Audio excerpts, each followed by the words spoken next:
ଏବେ ଶୁଣିବି ବୋଲି ଭାବି ପାଞ୍ଚଟା ନିଜେ ସମସ୍ତଙ୍କ କଥା ମାନି ତୁ ଭାଉଜକୁ ଗ୍ରହଣ କର। ତାହେଲେ ମୁଁ ତୋତେ ତେଜ ପୁତ୍ର କରିବି। ଆରେ ଯା ତୁ ମତେ ତେଜ ପୁତ୍ର। ମୋ ପ୍ରେମ ପାଇଁ ଏ ସମ୍ପର୍କ ଦୁନିଆରେ ମୁଁ ମରିଯିବାକୁ ଚାହେଁ। କୁହନି ମୋ ପାଇଁ ତ ବାପା ବୋଉ ବିରାଜମାନୀଙ୍କ ସହିତ ସମ୍ପର୍କ କାଟି ଦିଅନି। ଆରେ ତମେ ତ ସମସ୍ତେ ଏକମାତ୍ର ସହର। ଚିପି ଦେବି ମରିଯିବୁ ରେ। ବହୁତ କଥା କହୁଛୁ। ଏସବୁ ପାଇଁ ଦାୟୀ ହଉଛୁ ତୁ।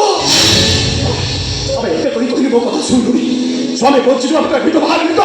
ଏବେ ଯାଏ ସ୍ୱାମୀ ମରିବ ଆଉ ତୁ ବିଧବା ହବ। ବର୍ତ୍ତମାନ ଶେଷ କରିଦେବି। ଶେଷ ଏ ବିଶ୍ୱାସ ତୁମର ପାଗଳ ହେଇଯାଇଛୁ। ପାଗଳ ହେଇଯାଇଛୁ। ତ ବେବିକି ଆମେ ବଞ୍ଚି ପାରିବି। ମୋ ବେବିକି ମୁଁ କଥା ଦେଇଛି। ମୋ କଥା ନ ରଖିଲେ ସେ ଆତ୍ମହତ୍ୟା କରିଦେବ। ଆଉ ସେ ଆତ୍ମହତ୍ୟା କରିବା ପୂର୍ବରୁ ମୋ ନିଜକୁ ମୁଁ ଶେଷ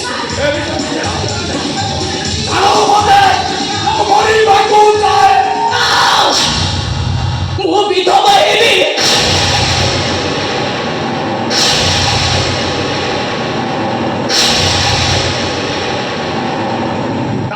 ତୁ ମିଛ କହୁଛୁ।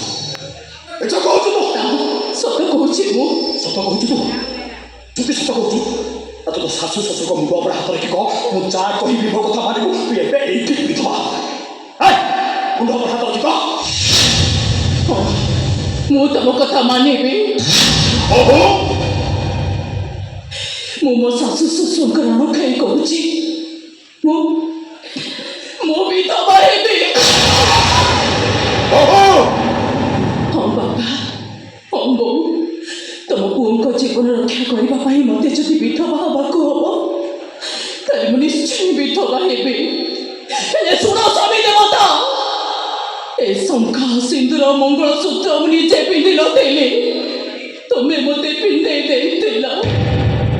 ଆସ ସଜେଇ ଦିଅ ମୋତେ ବିଧବା। ମୋ ହାତରୁ ଶଙ୍ଖା ଖୋଲି ଦେଇ ପିନ୍ଧେଇ ଦିଅ ତା ପ୍ରେମିକା ହାତରେ। ମୋ ଗଳାରେ ମଙ୍ଗଳସୂତ୍ର